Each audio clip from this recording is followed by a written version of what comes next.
Luke, fue buena idea en dejar a nuestros hijos al cuidado de tus hermanos.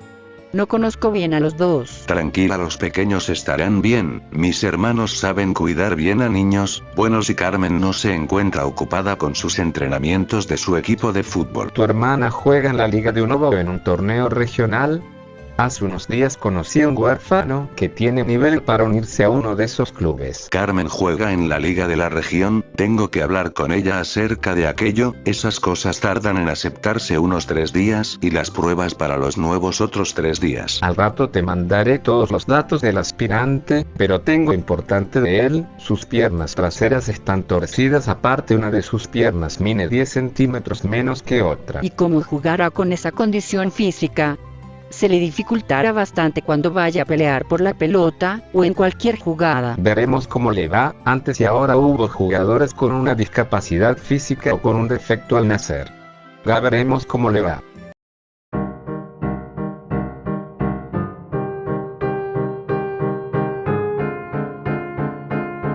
Ante todo, debo decir que el accidente que causó hace 13 años la muerte de mi desdichado amigo, el Dr. Robert Lee, no tuvo, en sí mismo, absolutamente nada de extraño ni de misterioso. Los hechos, confirmados por las declaraciones de numerosos testigos y por la labor de los peritos policiales, fueron desde el primer momento bastante claros. Aquella noche Robert volvía a casa en coche, una vez finalizado su turno de guardia en el hospital, cuando, tras haberse visto obligado a realizar una brusca maniobra para esquivar a un perro que se hallaba en medio de la calzada, se salió de la vía y colisionó contra el surtidor de una estación de servicio, provocando así la explosión que acabaría con su vida.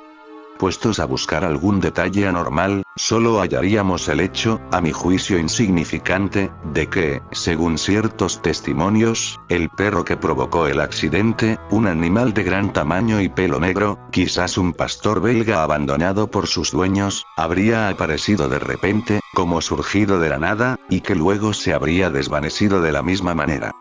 Pero era una noche muy oscura, la calle estaba mal iluminada y, por tanto, no considero necesario recurrir a teorías estrambóticas para explicar esos detalles, por lo demás absolutamente circunstanciales. Yo, como amigo de la víctima desde la infancia, decidí asumir la dura responsabilidad de comunicarle los hechos a Pamela, su esposa, por lo que me dirigí hacia su casa para decírselo en persona y, en la medida de lo posible, intentar consolarla.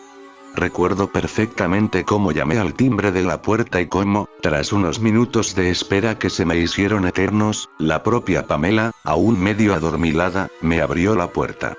Cuando le conté lo que le había sucedido a su marido, la pobre Pamela acogió mis palabras con sorpresa e incredulidad. Según sus palabras, tenía que haberse producido un error en la identificación del cadáver, pues Robert estaba dentro de la casa en aquel mismo momento, durmiendo en la misma cama que ella acababa de abandonar para atender mi llamada. Entonces le pedí a Pamela que me dejase entrar y ambos subimos al cuarto donde dormía el matrimonio. Robert no estaba allí.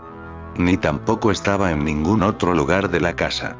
Del mismo modo, su coche tampoco se hallaba en el garaje. Pero Pamela, ya al borde de la histeria, me juró una y otra vez que ella había estado con su marido aquella noche, que él había entrado en el cuarto cuando ella ya estaba en cama, medio dormida, y que luego él, sin encender la luz ni decir una sola palabra, se había tumbado con ella, y la había besado, y acariciado, y, a Pamela se le quebró la voz y sufrió un desmayo. Tardó varios días en recuperarse del trauma y fueron necesarios meses de tratamiento psicológico para que aceptara que ella no había estado con su marido aquella noche, que todo había sido un sueño o una fantasía urdida por su cerebro para huir de la terrible realidad. Pamela quería mucho a Robert. 9 meses después, Pamela dio a luz a Danielle, la hija póstuma de Robert. Danny, como la solemos llamar los que la conocemos, no se parece mucho a su padre, pero en cambio es clavadita a su madre. Las dos son bastante guapas y esbeltas, de complexión atlética, tez rosada, pelo rubio y ojos azules. Sin embargo, presentan caracteres distintos. Pamela es una mujer de carácter vitalista y extrovertido, aunque al mismo tiempo sensible y emotivo. Danny, en cambio, es una niña seria, incluso introvertida, y las impresiones del mundo exterior apenas cuentan para ella, que parece vivir permanentemente inmersa en sus propios pensamientos y fantasías. Por lo demás, es una muchacha tranquila y educada, que en el colegio saca notas excelentes y que, según sus profesores, tiene una inteligencia y una imaginación francamente envidiables, casi inusitadas en una chavalita de su edad. Pero no se relaciona demasiado con sus compañeros de clase, ni tampoco con los demás niños de la vecindad. Cuando yo paso por los alrededores del colegio durante el recreo, lo hago siempre que puedo, sobre todo para espantar a los distribuidores de hachís que en ocasiones intentan camelar a los niños. La veo siempre sola, sentada en alguno de los desvencijados bancos del patio, completamente ajena a los juegos y conversaciones de sus alegres condiscípulos. Su ocupación predilecta en esos momentos, cuando no está leyendo o estudiando, es escuchar música con sus auriculares, a la vez que les echa migas de pan a los gorriones, que parecen ser sus únicos amigos. Un triste día de otoño, mientras miraba desde el otro lado de la verja cómo Danny realizaba su monótona labor de alimentar a los hambrientos pajarillos, me fijé en que no era el único que la estaba observando. Allí estaba también un conocido mío, John Fitzgerald, que era sacerdote católico romano en una parroquia cercana. John, de niño, había sido muy amigo de Robert y de Pamela, pero luego habían interrumpido completamente sus relaciones, aunque nadie sabía muy bien por qué. Según algunos, John, antes de haberse hecho sacerdote, se habría enamorado de Pamela y no habría podido soportar su desengaño cuando ella prefirió a Robert. Según otros, John, como fervoroso católico que era, habría acabado por sentirse distanciado de sus amigos, quienes habían abandonado, hacía ya mucho tiempo, toda práctica religiosa. De hecho, Danny estaba sin bautizar. Cuando yo le pregunté a John qué estaba haciendo allí, este palideció y me contó, en voz baja y a veces trémula, una historia tan absurda que me hizo poner en tela de juicio su salud mental. Sus palabras fueron, aproximadamente, las siguientes. ¿Nunca te has percatado de que hay algo anormal en torno a esa niña? Piensa en lo que te contó su madre aquella noche, cuando murió Robert. Recuerda que ella nació exactamente 9 meses después de esa noche. ¿Alguna vez has distinguido algún rasgo del pobre Robert en su rostro? No, nadie podría hallarlo, pues, cuando Danielle fue engendrada, su padre ya había sido devorado por las llamas. ¿Quieres insinuar que ella no es hija de Robert, que efectivamente alguien se acostó con Pamela aquella noche y la engendró? Tonterías. Toda aquella historia del hombre que se coló en el cuarto no fue más que un sueño. Hoy la propia Pam lo reconoce, sí, porque vosotros, la policía, los psiquiatras, la habéis convencido de eso. Por lo que tú quieras. En todo caso, yo registré la casa de cabo a rabo y te aseguro que allí no había nadie más que Pamela y yo, ni Robert ni nadie más. Es que quizás registraste la casa con los ojos de la carne bien abiertos, pero con los ojos del espíritu velados. Escucha lo que te digo. Hace varios días, en la catequesis, les pedí a los niños que se preparan para la confirmación que me hiciesen un dibujo de una persona especial para ellos. Uno de los folios que recogí había sido ilustrado con un dibujo del rostro de Danielle. Ignoraba que ella tuviera amigos en tu parroquia, y no los tiene. Ningún chaval de mi parroquia la conoce, eso ya lo he comprobado yo, pero ¿estás seguro de que era Danielle la que aparecía en el dibujo? Lo estoy. Pero eso no es lo más extraño, ni mucho menos. Mi grupo de catequesis lo forman exactamente 12 niños, ni uno más ni uno menos. Y estoy absolutamente seguro de que, cuando recogí sus dibujos, ninguno de ellos me entregó más de un único folio. Pero cuando conté los folios, eran 13. ¿Qué me estás contando? Eso que dices no tiene sentido. ¿Quieres decir que uno de los folios, supongo que aquel donde estaba retratada Danielle, surgió de la nada? Pues sí. Ya sé que es raro, incomprensible, pero es la pura verdad. Cuando les mostré a los niños el retrato de Danielle, ninguno lo reconoció como obra suya. Por otra parte, era un dibujo artísticamente impecable, la obra de un maestro y no la de un crío. ¿Y no podrías enseñármelo? Pues no. Lo quemé aquella misma noche. Aquel dibujo me estremeció el alma hasta el punto de que no pude conciliar el sueño hasta que quedó reducido a cenizas, pero ¿tanto te asusta ver el rostro de una pobre niña? No fue el rostro. El dibujo, por supuesto, no tenía firma. Pero sí presentaba una inscripción, una frase escrita con tinta roja en el ángulo inferior derecho. ¿Sabes lo que ponía? Incubus incarnate est. Et homo factus est. Tú sabes algo de latín y creo que conoces el significado de la palabra incubus, así que podrás extraer tus propias conclusiones. Dicho esto, John se fue a toda prisa, dejándome anonadado por la revelación. Cuando pude reflexionar, me di cuenta de que aquel hombre estaba en peligro de convertirse, si no se había convertido ya, en un fanático místico de la peor especie. Sus manías supersticiosas, mezcladas con el resentimiento que sin duda aún guardaba en su subconsciente contra los padres de la pobre Danielle, lo habían llevado a urdir aquella rocambolesca fantasía, basada en un dibujo de cuya existencia objetiva ni siquiera había la menor prueba. La cosa estaba terriblemente clara. John consideraba a Danielle la hija de un incubo, aquellos demonios que, según las leyendas medievales, tomaban forma humana y se introducían en los dormitorios de las mujeres para copular con ellas. Por tanto, Danny sería para el enloquecido sacerdote un ser de origen diabólico. Y, como consecuencia, las intenciones del cura hacia la hija de mis mejores amigos podían ser cualquier cosa menos buenas. Contado así, sé que parece una historia demasiado ridícula para ser tomada en serio, pero no debemos olvidar que entre los siglos XVI y XVII historias ridículas por el estilo causaron la muerte de muchas personas inocentes, especialmente mujeres y niñas, en las hogueras inquisitoriales.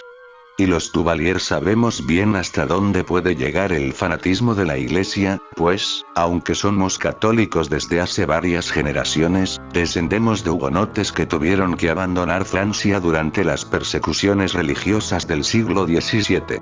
Mi deber, como policía y como amigo, era poner a Pamela sobre aviso antes de que fuera demasiado tarde. Varias horas después, acabada mi jornada laboral, decidí acercarme a la casa de Pamela para recomendarle que desconfiara de John. Mientras estuve en la comisaría intenté en varias ocasiones decírselo por teléfono, pero el aparato siempre comunicaba y al final decidí que lo mejor sería hablar con ella directamente.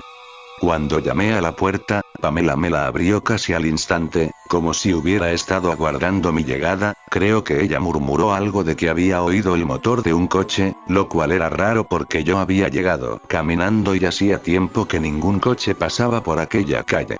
Mi amiga parecía nerviosa y pálida, incluso advertí un temblor en sus manos que no aguardaba nada bueno, y llegué a pensar que acaso ya hubiera tenido una mala experiencia con John.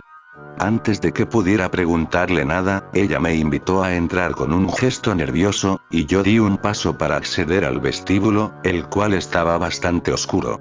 Apenas hube dado ese paso hacia el interior de la casa, sentí en la parte superior de mi cabeza un golpe terrible, que me sumergió bruscamente en una oscuridad todavía mayor. Durante un tiempo, nunca llegué a saber cuánto exactamente, dejé de existir. Cuando me desperté, con la cabeza dolorida y la mente medio congestionada, vi que me hallaba en el salón de la casa de Pamela, que se hallaba en la parte de la casa más alejada de la calle y cuyas ventanas daban al patio trasero. Frente a mí, apuntándome con mi propia pistola, se hallaba John. Y a escasos metros detrás de él, atadas a sendas sillas y con los labios sellados por mordazas de cinta aislante, estaban Pamela y Danielle, con sus bellos rostros desdibujados por el terror de la muerte. John, que, pese a ser el dueño de la situación, no parecía mucho más tranquilo que ellas, me habló con una voz entrecortada por la emoción, tras cuyos acentos temblorosos sentí arder la furia inclemente del inquisidor y del cruzado. Sabía que vendrías a frustrar mis planes. Fue un grave error por mi parte haberte revelado mis conocimientos esta mañana, eso me ha obligado a precipitarme y a actuar con una violencia que yo nunca he deseado. Sin duda fue el diablo quien me impulsó a contártelo todo, del mismo modo que fue Dios o uno de sus ángeles el que me avisó del peligro mediante un papel surgido de la nada. Yo vine aquí antes que tú, y lo hice con la mejor intención del mundo, sin armas en la mano ni odio en mi corazón.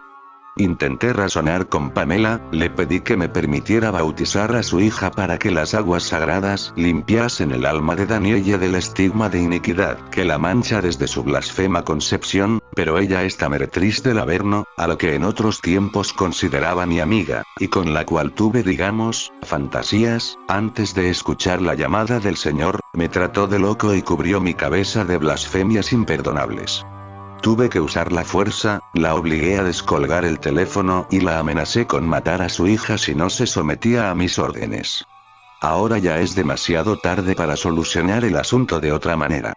Primero derramaré las aguas bautismales sobre la cabeza de ese ser abyecto al que llamáis niña, en la esperanza de que aún haya algo en ella que pueda ser salvado, luego, le haré probar la sagrada forma. Si su cuerpo la admite, será que las aguas bautismales han conseguido lavar la impureza de su espíritu.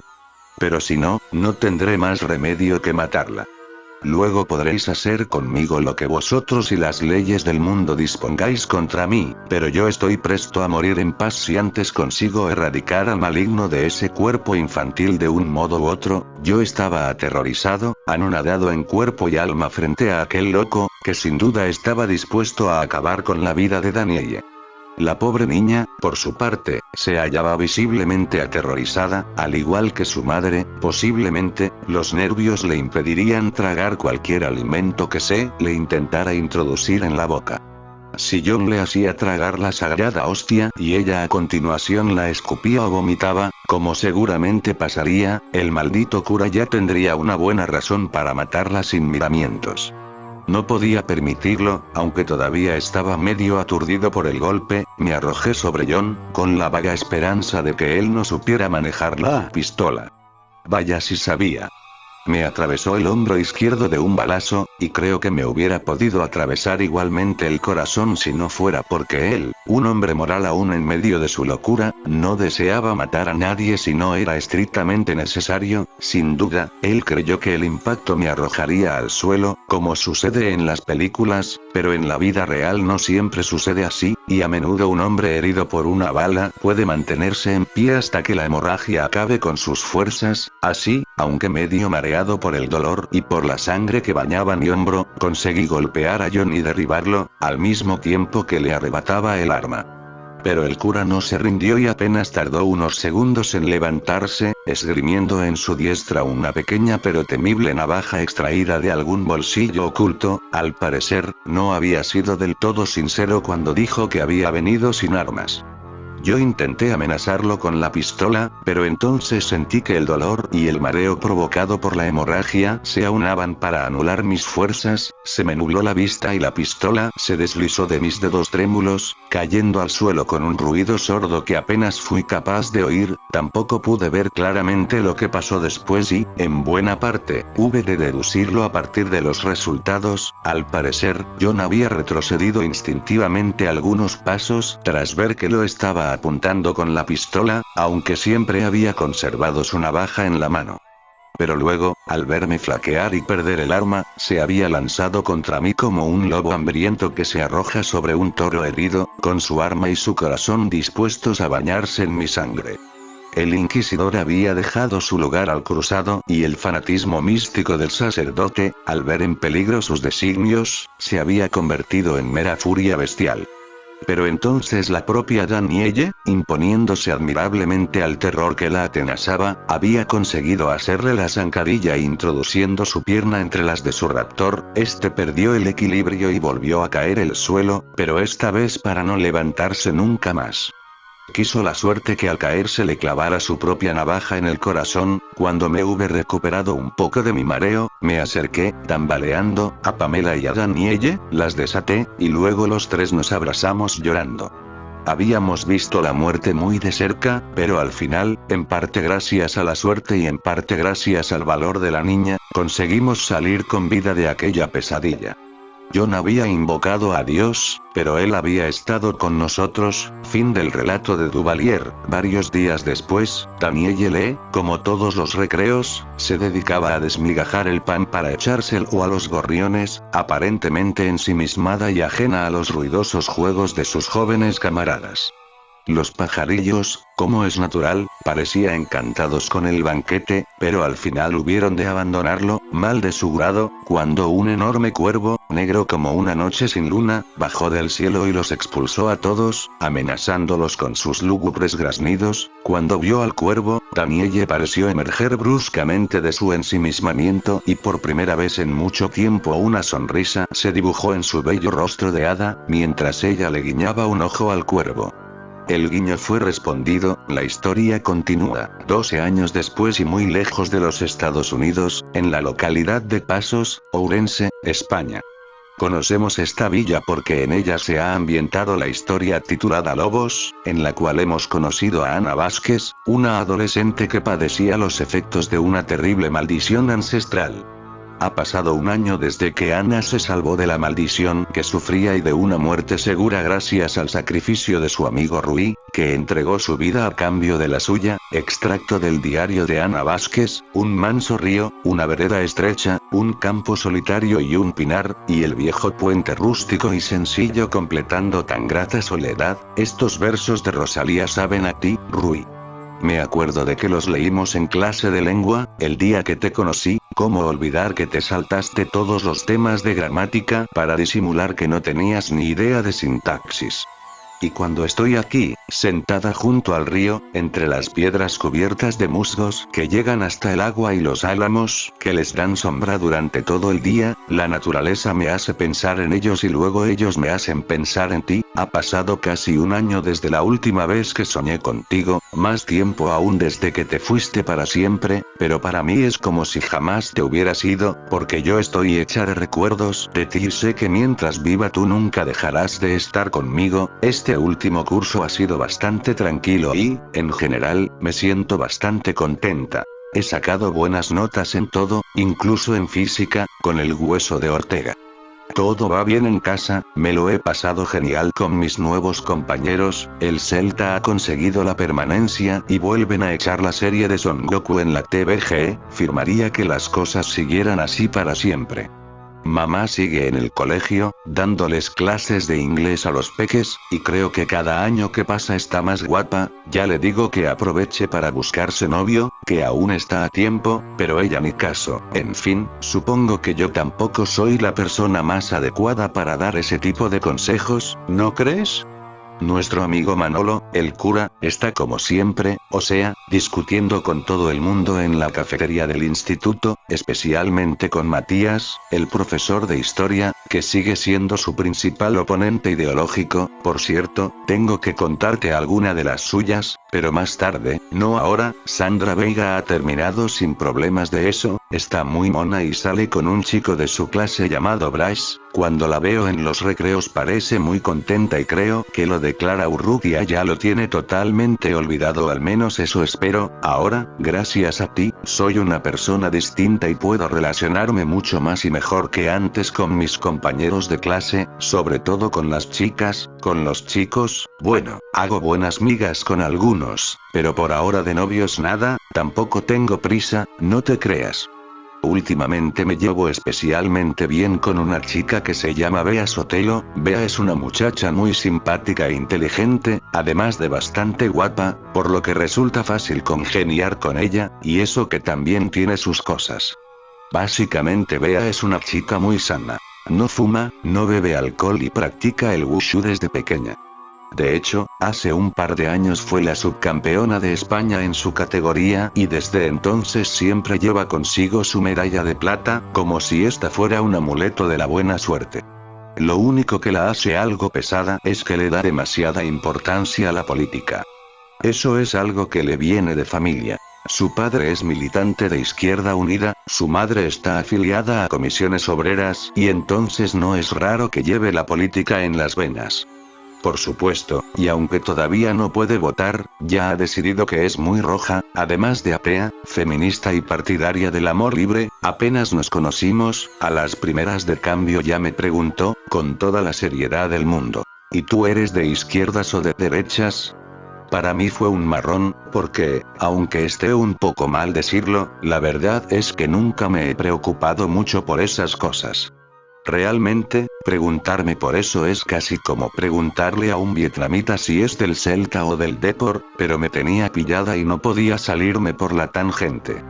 Realmente, si tuviera que responder a B, supongo que diría que soy de izquierdas, porque estoy en contra de los recortes en sanidad y educación que hacen los gobiernos derechistas, aunque para mí estar en contra de eso es cosa de sentido común más bien que de una ideología. Bueno, pues lo cierto es que al final le dije que era de centro izquierda, lo cual no le causó demasiado entusiasmo, pero me lo dio por válido. Luego me preguntó qué pensaba de la religión y ahí sí que chocamos. Yo le dije la verdad, que era cristiana católica, lo cual, claro, no le gustó nada en absoluto.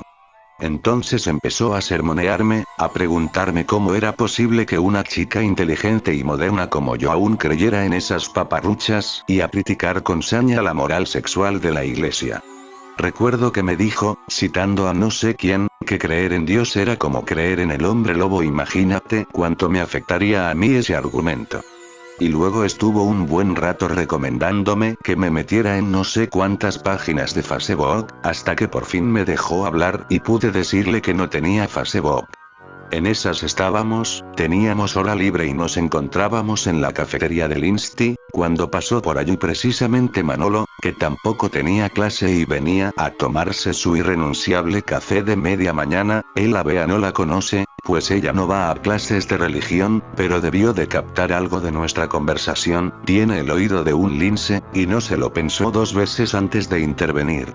Él, para ser cura, es un tipo bastante liberal y abierto de mente, pero le encanta discutir con los progres antirreligiosos, por lo que no tardó en oponerse a la pobre Bea, que no estaba preparada para un interlocutor como él. Hay que decir que los dos se mostraron más amables que de costumbre. Bea rebajó un poco, pero solo un poco, su tono y lo trató de usted, cosa que no hace nunca con los demás profes. Él, por su parte, no alzó la voz ni la llamó cosas raras, como suele hacer con el pobre Matías, y yo escuchando, sin abrir la boca, pero con los oídos bien abiertos, porque en el fondo me lo paso pipa con esos combates dialécticos. Bea al principio se mostraba algo tímida, pero no tardó en estallar. Mire, don Manuel, no quiero ser borde, pero vaya la verdad por delante.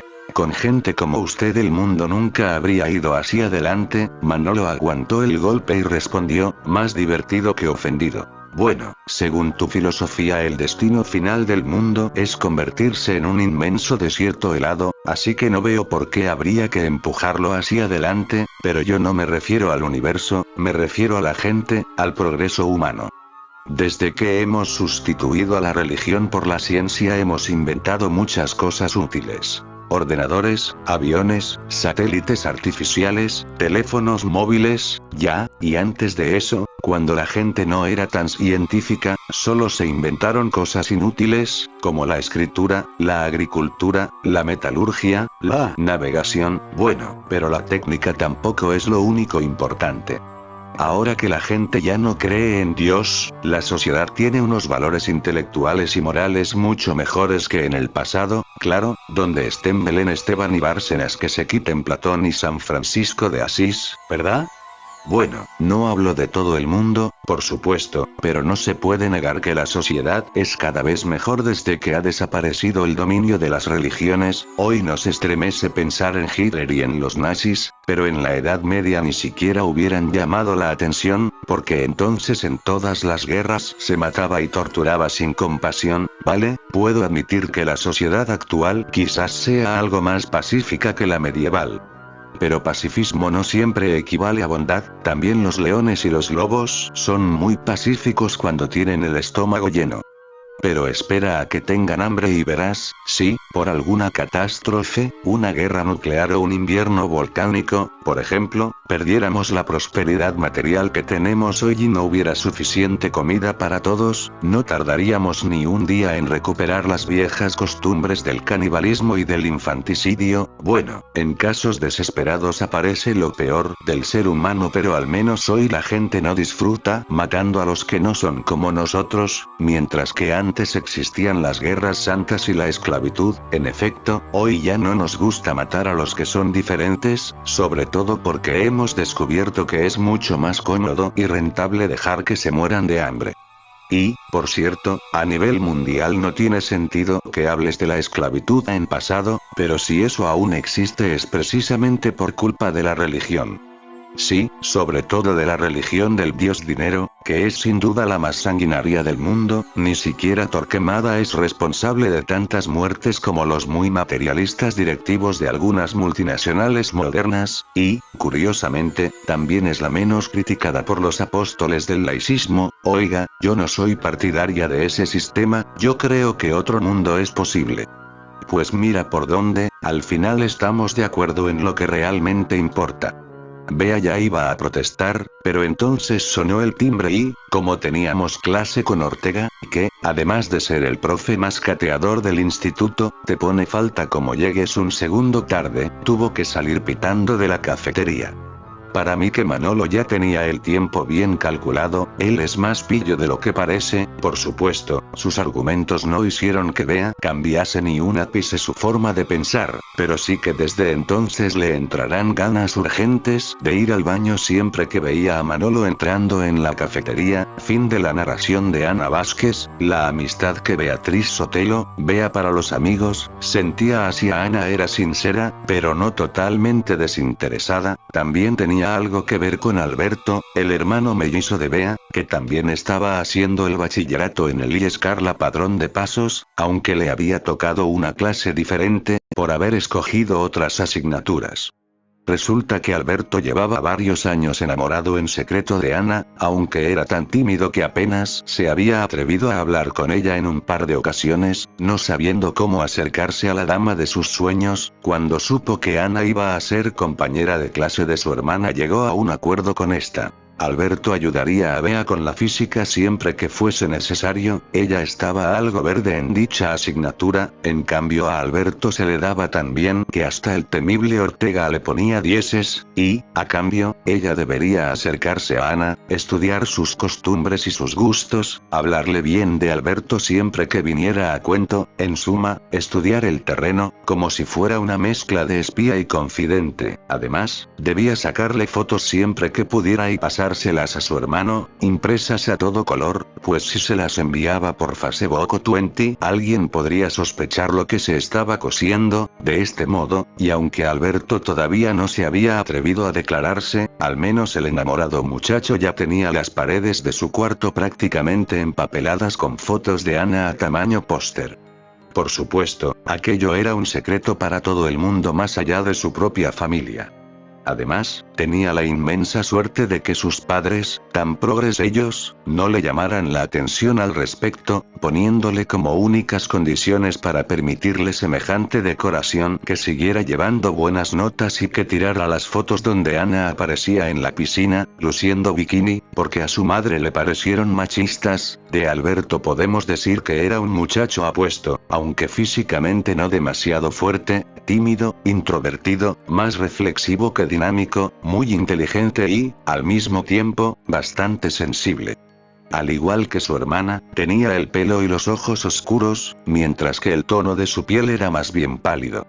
No era muy alto, pero tenía el cuerpo bastante bien proporcionado, estaba bastante delgado y necesitaba gafas para leer, pues era un poco miope, pero generalmente no las llevaba puestas. Compartía las ideas progresistas y ateas de sus padres y de su hermana, pero no se las tomaba tan en serio como ellos.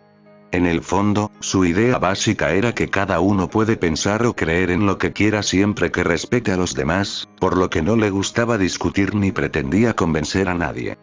Pasaba mucho tiempo en su cuarto, estudiando, leyendo, jugando con el ordenador o, simplemente, contemplando las fotos de Ana, pero todas las tardes solía dar un largo paseo solitario por las calles de Pasos. Precisamente fue durante uno de esos paseos, cuando un viernes por la tarde, a principios de agosto, se encontró con Ana, que estaba sentada en uno de los bancos del parque infantil. Se hallaba completamente sola, tenía el rostro muy pálido y parecía triste o preocupada. Venciendo su timidez, Alberto se acercó a ella y le dijo, después de tragar saliva 3 veces seguidas para ganar seguridad: «Hola, Ana. ¿Te pasa algo?» Es que te veo no sé así, como algo triste, y Ana le dirigió una dulce sonrisa, que no alivió, sin embargo, la sombra de tristeza que flotaba sobre sus pupilas, y le respondió: muchas gracias por preocuparte, Alberto. La verdad es que sí me pasa algo, pero no sé si debo contártelo. Supongo que no es algo fácil de entender. Alberto no sabía qué pensar. Alentado por la expresión amistosa de Ana, osó sentarse a su lado, pero durante un largo rato no osó despegar de nuevo los labios y se limitó a estudiar el rostro de la muchacha, buscando en él las respuestas que le habían escatimado sus palabras. Al final, temiendo que el silencio acabara volviéndose demasiado incómodo para ambos, dijo: Puedes contarme lo que quieras, Ana. Bueno, claro, si crees que yo puedo ayudarte en algo. Ya sé que bueno, no solemos hablar mucho y eso, pero, los amigos de mi hermana son mis amigos, y los amigos estamos para esto, ¿no? Para escucharnos, comprendernos, ayudarnos si podemos, y si no, al menos apoyarnos. Pero si es un secreto, Ana, que ya parecía un poco más animada, acentuó la dulzura de su sonrisa y dijo: te agradezco tus buenas intenciones, de verdad, pero no sé si debo contarte. Es que, la verdad, tengo miedo de que me tomes por loca. Motivos no te iban a faltar, te lo aseguro. Va, no te preocupes. Muchos piensan que yo también estoy mal de la cabeza porque me gusta más leer que jugar al fútbol, así que, bueno, creo que llegados a este punto toca lanzarse. Pero antes de nada dime una cosa, Alberto. Bueno, supongo que tú no creerás en la religión ni en nada sobrenatural, al igual que tu hermana. La verdad es que no creo en Dios, aunque, por supuesto, tampoco considero que mis creencias o increencias tengan que ser verdades absolutas, pero no entiendo qué tiene que ver. Tiene mucho que ver con lo que seas capaz de creer, Alberto, y si te digo que hace unos pocos minutos, he estado cerca de un demonio. ¿Cómo? Sí, he visto un demonio, un ser maligno con forma humana, pero... A ver, si tenía forma humana, ¿cómo pudiste reconocerlo? Es difícil explicarlo. A veces adivino cosas, como si pudiera leer las mentes y los corazones de algunas personas, no de todo el mundo, ni mucho menos, pero sí de algunas. Por ejemplo, no puedo saber lo que estás pensando de mí en estos momentos, aunque supongo que me estarás tomando por loca. Pero sí pude percibir la perversidad que se ocultaba en ella. ¿Dijiste en ella? Sí, era una mujer, una chica de unos 25 años, muy rubia, de piel pálida y ojos azules. No parecía de aquí, sino inglesa o norteamericana. La verdad es que era muy guapa y hasta parecía buena persona, con su rostro angelical y su mirada azul, tan pura, tan limpia, pero el mal que pude sentir en su interior era tan intenso que estuve a punto de marearme, y puedo asegurarte que ya me he encontrado con seres así anteriormente. Pero nunca he visto a nadie tan profundamente maligno. A ver, no sé si entiendo, ¿cómo fue? Yo estaba paseando por la calle Comercial y tenía algo de prisa porque quería ir a la librería antes de que cerrase, para ver si ya tenían el último libro de Muñoz Molina. Es que quiero regalárselo a mi madre por su santo, pero bueno, esto ya es desviarse del tema. Tanta prisa tenía que me despisté y me llevé por delante a una chica que salía al supermercado cargada de bolsas. De hecho, le tiré todas las bolsas y estuve a punto de tirarla también a ella. Yo debía de estar roja de vergüenza y le pedí 1000 perdones. Ella, que no parecía nada molesta, me sonrió amablemente y me dijo que no importaba en absoluto, que eso le podía pasar a cualquiera. Hablaba con mucha educación y su español era bastante bueno, pero se le notaba cierto acento extranjero. Yo le cogí las bolsas que le había tirado, se las di, y fue entonces, al rozarle un poco la piel de la mano, cuando sentí una sensación de maldad tan enorme que durante un momento estuve cerca de desmayarme. Sentí que el mundo entero daba vueltas a mi alrededor y las piernas me temblaban tanto que tuve que sentarme en el bordillo de la acera. No puedo decir durante cuánto tiempo estuve así, pero debió de ser bastante, porque cuando me recobré ella ya había desaparecido. Bueno, pero, a ver, no digo que la rubia esa no pueda ser una mala persona, pero eso no significa que se trate de un ser sobrenatural. En el mundo hay mucha gente malísima que no tiene nada que ver con los demonios, vamos, digo yo, sí, pero existen diferentes tipos de maldad y la que yo percibí en aquella chica no era algo propio de este mundo. Alberto, muy a su pesar, sintió un estremecimiento al oír las últimas palabras de Ana. Tras unos segundos de muda reflexión, Alberto dijo, con una sombra de miedo en la voz que apenas se molestó en disimular. ¿Y entonces, no sabes a dónde se fue ido la tía esa? No. Supongo que no vivirá en el pueblo, pues una persona así no pasaría desapercibida.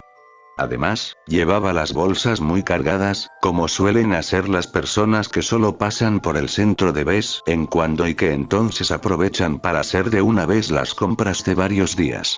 Pero claro, estas solo son conjeturas. Bueno, además de una cosa que se le cayó con las bolsas y que ella se olvidó de recoger, ahora está en mi bolsillo. Si quieres echarle un ojo. Dicho esto, Ana extrajo del bolsillo de sus pantalones vaqueros una medalla de plata, sobre cuya superficie se veía la figura dragón, finamente labrada. El dragón de plata era un objeto francamente bello, a la vez que vagamente inquietante, y no presentaba ninguna inscripción que aludiera a la identidad de su presunta dueña o a su lugar de fabricación. En cambio, sí podían verse en su dorso unos extraños signos, que desde luego no tenían nada que ver con las letras de nuestro alfabeto. A simple vista parecía un objeto antiguo y de procedencia exótica, además de bastante valioso, pero estas eran simples suposiciones, pues, a fin de cuentas, la antigüedad y el exotismo también se pueden falsificar. Alberto, aunque no acababa de creerse aquella extraña historia de vampirismo y sensaciones maléficas, pensó que si se involucraba en el asunto podría vivir una aventura bastante interesante. Sería una buena forma de no aburrirse durante las vacaciones, además de una buena excusa para acercarse definitivamente a Ana. Por eso no dudó demasiado antes de decir: si quieres que te ayude en este asunto, para mí será un placer. Bueno, la verdad es que por ahora no se me ocurre ninguna idea, pero, Ana le dirigió la más dulce, e involuntariamente seductora, de sus sonrisas, así como una mirada de sincero cariño, y le dijo: no sabes cuánto te lo agradezco. Será complicado encontrar a esa chica y descubrir quién o qué es realmente, por lo que tu ayuda me resultará muy útil. Pero primero hay que sacar de esta medalla toda la información que pueda darnos, y para eso creo que conozco a la persona adecuada. Podríamos quedar el domingo sobre la 1 de la tarde, junto a la iglesia parroquial. Extracto del diario de Ana Vázquez. Desde luego no sé qué tiene este lugar, que funciona como un imán para los seres extraños. Puede ser cosa del azar, o del destino, según se mire, o quizás tenga algo que ver con lo que dicen algunos historiadores, eso de que en tiempos antiguos este valle era una tierra sagrada y que en sus bosques se celebraban ritos misteriosos antes de que llegaran los romanos. En fin, dejemos en paz a los romanos y centrémonos en lo importante. Ay, Rui, si tú estuvieras aquí todo esto sería mucho más fácil. Alberto, el hermano de mi amiga Bea, ya sabes, la política, se ha ofrecido a ayudarme con toda la buena voluntad del mundo. Yo le dije que sí sin pensármelo demasiado, porque la verdad es que en aquel momento necesitaba sentirme apoyada por alguien, y ahora estoy algo arrepentida. Si mis intuiciones son ciertas, y mucho me temo que lo son, este no es solo un asunto extraño, sino también un asunto peligroso. Desde luego, ante la menor señal de amenaza tengo que dejarlo fuera del asunto, pues no quiero que corra el menor riesgo por mi culpa. Ay, si le pasara algo nunca podría perdonármelo. Ya es bastante duro que tú hayas dado la vida por mi culpa, para tener que echarme algo así sobre mi conciencia, pero es que me siento tan indefensa, tan débil, tan sola. Si le contara algo de esto a mamá le daría un patatús, y la pobre ya sufrió demasiado en Costa Rica, así que no voy a decirle nada. Supongo que hago mal, pero la alternativa podría ser mucho peor. Lo cierto es que a veces casi echo de menos al lobo. Si siguiera siendo lo que fui en el pasado esto sería pan comido. Para encontrar a la desconocida solo tendría que olfatear la medalla y seguir su rastro hasta localizarla, y luego supongo que la degollaría de un mordisco, con lo cual demostraría no ser mucho mejor que ella misma. Pero no tengo derecho ni a pensar en esto. Tú te sacrificaste para salvarme del lobo y sería un insulto a tu memoria echar de menos el cautiverio que él me había impuesto. Además, prefiero luchar contra un monstruo como un simple ser humano a correr el riesgo de convertirme yo también en un monstruo. Volviendo a Alberto, hoy le he contado una pequeña mentira. No me refiero a nada relacionado con la historia de la rubia misteriosa y del dragón de plata, sino a cuando le dije que no podía leerle la mente, si para mí es como un libro abierto. Gracias a eso, sé que es muy buen tío, y que, aunque no se cree del todo mi historia, está dispuesto a todo por ayudarme y que en el fondo siempre ha deseado vivir una aventura emocionante, como las que se cuentan en las novelas. Además, sé que está perdidamente enamorado de alguien, aunque ignoro de quién exactamente. Sea quien sea, debe de ser una chica muy afortunada, porque realmente Alberto es alguien que merece mucho la pena. No sé quién será, pero desde luego ya le tengo envidia. Extracto del diario de Ana Vázquez, 2 días después. Jolín, Rui, si supieras qué susto me llevé esta mañana, cuando vi que Alberto acudía a nuestra cita acompañado por Bea. Él me había prometido no contarle nada a nadie sobre este asunto, pero parece que, siendo Bea su hermana y mi mejor amiga, consideró que su promesa no iba con ella. No es que a mí me moleste demasiado que Bea se meta en el asunto, pero es que precisamente mi intención era hablar con Manolo cuando acabara la misa de la mañana, para enseñarle la medalla y preguntarle si reconocía los caracteres de la medalla. Él estudió lenguas semitas y creo que entiende bastante de paleografía. Y ya sabes que entre Manolo y Bea no hay precisamente buen rollito, por eso de las diferencias ideológicas. Ella, por lo demás, está bastante entusiasmada con el asunto de la medalla de plata. Por supuesto no cree en nada, pero le van bastante los misterios, y me confesó que no quería perderse ningún detalle de nuestra investigación. Sí, dijo nuestra y no vuestra. Toda una declaración de intenciones. Claro que no le hizo ninguna gracia saber que íbamos a hablar con el cura, pero el mal ya estaba hecho y, aunque le hice alguna insinuación sobre el frío que hacía dentro de la iglesia incluso en pleno verano, mientras que fuera se estaba de maravilla, o no la entendió o no quiso entenderlo. Abordamos a Manolo cuando este se estaba quitando sus ropas de misa y lo encontramos de bastante buen humor, quizás porque ayer el Barça, su equipo de toda la vida, había goleado al Madrid en la ida de la Supercopa. Si le molestó la presencia de la atea número 1 del instituto, que aquella mañana pisaba una iglesia por primera vez desde quizás por primera vez en su vida, lo disimuló a las mil maravillas y nos recibió a los tres con la mejor de sus sonrisas. Como él ya sabe que yo soy una persona especial, o sea, rara, y que me meto a menudo en asuntos extraños, apenas le sorprendió la historia que le conté. Aunque, eso sí, me guardé mis sospechas sobre la dueña de la medalla, pues, aunque él cree firmemente en lo sobrenatural, no suele tomarse en serio las historias de demonios y hombres lobo. Tras examinar la joya durante un buen rato, dijo, empleando esta vez un tono bastante más serio que al principio. Desde luego los signos que hay en el dorso pertenecen al alfabeto hebreo y, si no me falla la memoria, aluden a Asmodeo, uno de los demonios más mencionados en las tradiciones judías. Se dice que representa a la lujuria y que es capaz de mantener relaciones con las mujeres mortales, como los incubos y sucubos de las leyendas medievales. Si esta joya no es una falsificación, yo diría que es un objeto maligno, relacionado con la brujería o con la magia negra. Mi consejo es que se lo entreguéis a la policía y que os olvidéis del asunto para siempre, pues estas cosas pueden resultar muy peligrosas. Entonces Bea, que, si no decía algo para picar a Manolo, reventaba, lo interrumpió con cierta brusquedad. Perdone, pero no creo que el satanismo sea la más peligrosa de las religiones.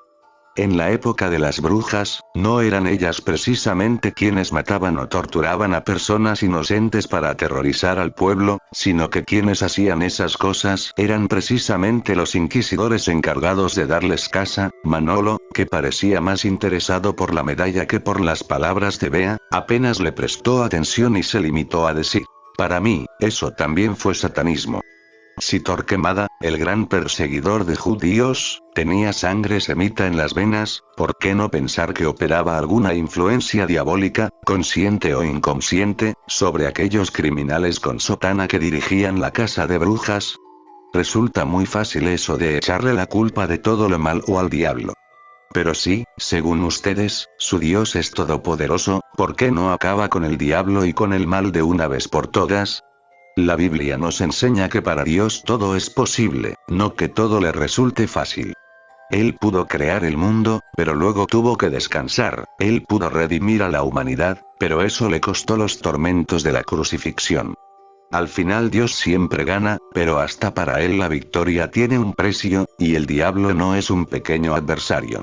Según la tradición, antes de la caída era el más bello, y seguramente también el más poderoso, de los ángeles. Quizás era tan poderoso que para ser omnipotente no le faltaba nada, simplemente le sobraba el que Dios fuese algo más omnipotente que él. En las imágenes sagradas se ve a San Miguel aplastando al dragón infernal, pero ese solo fue el final de la lucha. Antes de eso, es muy posible que fuera Satán el que estuviera a punto de aplastar a San Miguel. Y si en el último momento el arcángel obtuvo la victoria, eso no se debió tanto a su fuerza como a su valor, pues, a pesar de todo el sufrimiento que pudieran infligirle las huestes del maligno, jamás dejó de luchar ni de tener esperanza. El verdadero ángel de la luz no es el que gana siempre, sino el que nunca se rinde. Bea no dijo nada más.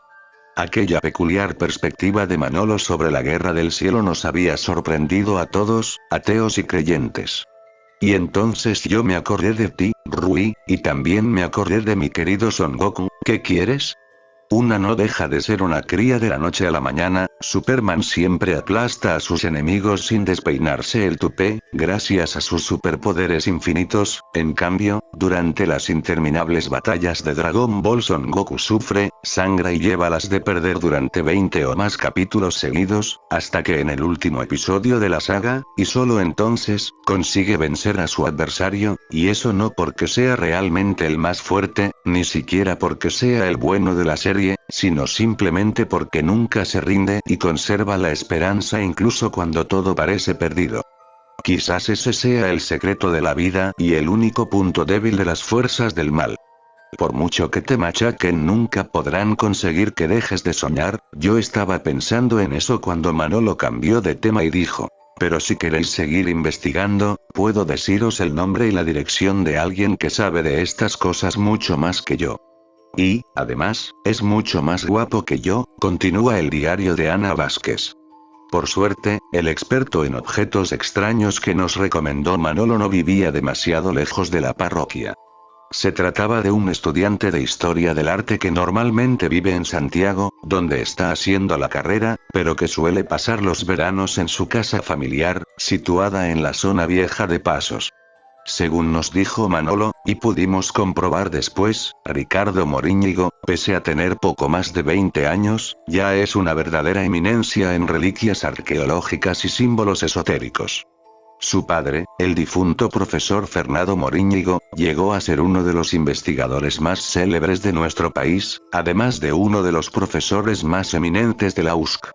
Al morir prematuramente a causa de una enfermedad contraída durante su última visita a la India, legó a su familia una importante cantidad de estudios, muchos de los cuales todavía permanecen inéditos, así como una valiosa colección de reliquias, halladas en zonas tan distantes como Irlanda o Guatemala. Desde la muerte de su padre, Ricardo pasa las vacaciones en su casa de Pasos, donde vive con su madre y con una hermana menor que aún va al colegio. De hecho, es alumna de mi madre, aunque a veces abandona el país para visitar lugares lejanos, donde realiza investigaciones arqueológicas por su cuenta, empleando los manuscritos de su padre como guía. Manolo, que es bastante amigo de su familia, lo había avisado mediante un SMS de que íbamos a ir a verlo, así que cuando llegamos a su casa él ya nos estaba esperando. Tal como nos había dicho el cura, es un chico muy guapo, que parece sacado de una película de aventuras americana, algo así como una versión juvenil de Indiana Jones. Yo estaba demasiado preocupada por el asunto del dragón de plata para prestarle especial atención a su físico, pero Bea se quedó prendada de él al instante. Hay que decir que, además de guapo e inteligente, Ricardo también parece una persona bastante amable y simpática. Y, aunque no pude percibir nada relevante en su mente, me dio la impresión de ser un buen tío. Espero que sea tan estudioso como dice Manolo y que, por tanto, aún no haya tenido tiempo de buscarse una novia en Santiago, porque de lo contrario sé de alguien que va a coger una depresión como un castillo. Ricardo nos invitó a entrar en su estudio y nos ofreció unos refrescos, que preferimos rechazar. La verdad es que yo me hubiera tomado con gusto una Coca-Cola, pero eso hubiera retrasado lo importante y la paciencia no ha sido nunca una de mis virtudes. Una vez que nos hubimos sentado en torno a la mesa del estudio, yo saqué la medalla del bolsillo, se la puse delante de los ojos y pude ver cómo palidecía bruscamente después de reconocer la imagen del dragón. Incluso vi cómo le temblaban los labios y hasta llegué a pensar que iba a desmayarse. Pero no tardó demasiado en reponerse y, tras tragar saliva un par de veces, nos dijo, en un tono muy serio e incluso algo agresivo: conozco demasiado bien estas cosas. No hace mucho que tuve en mis manos una que, si no era la misma, sería otra de la misma clase. Lamentaría que me interpretarais mal, pero debéis saber que si ahora mismo os marcharais de aquí sin hacer más preguntas, dejarais ese objeto en manos de las autoridades y os olvidarais del asunto para siempre. Realmente, eso sería lo más aconsejable. Alberto y Bea se miraron con ojos dubitativos, especialmente la segunda, que, pese a su escepticismo, estaba empezando a asustarse con tantas admoniciones, pero yo ya me he metido en asuntos más serios y no podía dejar las cosas a medias, especialmente si eso podía traer consecuencias nefastas para los niños de la zona. Por supuesto, mis amigos no tenían por qué correr riesgos por mi culpa, pero yo, que debía mi vida a un sacrificio, no tenía derecho a sentir miedo ante ninguna amenaza. Así pues, le dije a Ricardo: por favor, cuéntanos lo que sabes. Te aseguro que no pienso correr ningún riesgo innecesario. Hablé en singular, pues ya daba por perdidos a mis compañeros, quienes, a su vez, no parecieron reparar en este detalle. Ricardo titubeó un poco y dijo: bueno, supongo que no os haré ningún daño contándoos mi historia, aunque familiarizado desde la infancia con el esoterismo y las viejas leyendas, nunca había creído realmente en lo sobrenatural hasta que, hace aproximadamente un año, me fui a Jordania con unos amigos de la facultad. La idea era aprovechar las vacaciones para visitar a uno de nuestros profesores, el catedrático Seoane, que estaba realizando excavaciones en el norte del país, y colaborar en la medida de lo posible para hallar nuevos yacimientos arqueológicos. En el hotel donde nos alojamos conocimos casualmente a una joven y bella estudiante norteamericana, llamada Danielle, con la cual no tardamos en hacer buenas migas, pues era una chica bastante simpática. Sin embargo, y según nos contó ella misma cuando hubimos llegado a cierto grado de intimidad, su vida había sido bastante truculenta. Su padre había muerto antes de su nacimiento en un accidente de coche. Siendo una niña un perturbado mental había estado a punto de asesinarla y, apenas llegada a la adolescencia, había perdido a su madre y a su padrastro, un tal Duvalier, ambos asesinados en extrañas circunstancias. Luego había vivido con unos tíos hasta alcanzar la mayoría de edad y heredar los bienes de sus padres, que, al parecer, no eran nada despreciables. Finalmente, había abandonado a sus tíos, que la acusaban absurdamente de haber causado la muerte de una prima suya, pese a que se había demostrado que esta había sido un fatal accidente. Realmente, nadie que conociera un poco a Danielle, o Danny, como le gustaba que la llamasen, podría acusarla de estar involucrada en hechos luctuosos. Como mucho cabría pensar que era gafe. En cuanto a lo que podría pensar alguien que la conociera bastante bien, bueno, eso sería difícil decirlo porque en el hotel no había nadie que se hallara en esa situación. Yo creo que todos, incluso el profesor Seoane, estábamos un poco enamorados de ella, aunque durante las semanas que compartimos nadie llegó a conocerla íntimamente. De hecho, los jóvenes americanos que la acompañaban, en su mayoría compañeros suyos de la universidad, tampoco la conocían demasiado bien. Aunque nadie pensaba que pudiera ser una mala persona, las cosas se complicaron cuando los hombres de Seoane encontraron una especie de amuleto plateado mientras examinaban las ruinas de una ciudad de la época alejandrina. Se trataba de un objeto idéntico al que me habéis mostrado, si no el mismo. Nadie sabía muy bien cuál podría ser su significado, aunque supusimos que podría tratarse de un amuleto contra los malos espíritus o algo así. Sin embargo, la siniestra imagen del dragón sugería una intención maligna que no encajaba demasiado bien con dicha teoría. Tras dedicarle un somero examen, Seoane mandó limpiarlo y guardarlo en el almacén donde se hallaban las reliquias más valiosas, bajo la custodia de un guardia armado. Aquella misma noche, mientras cenábamos todos juntos en el comedor del hotel, uno de mis compañeros, un chico que se llamaba Marcos, introdujo en la conversación el tema del hallazgo misterioso, cuyas características describió con bastante exactitud. Su descripción llamó la atención de Danielle, quien escuchó sus palabras con sumo interés y luego expuso su propia teoría sobre el dragón de plata.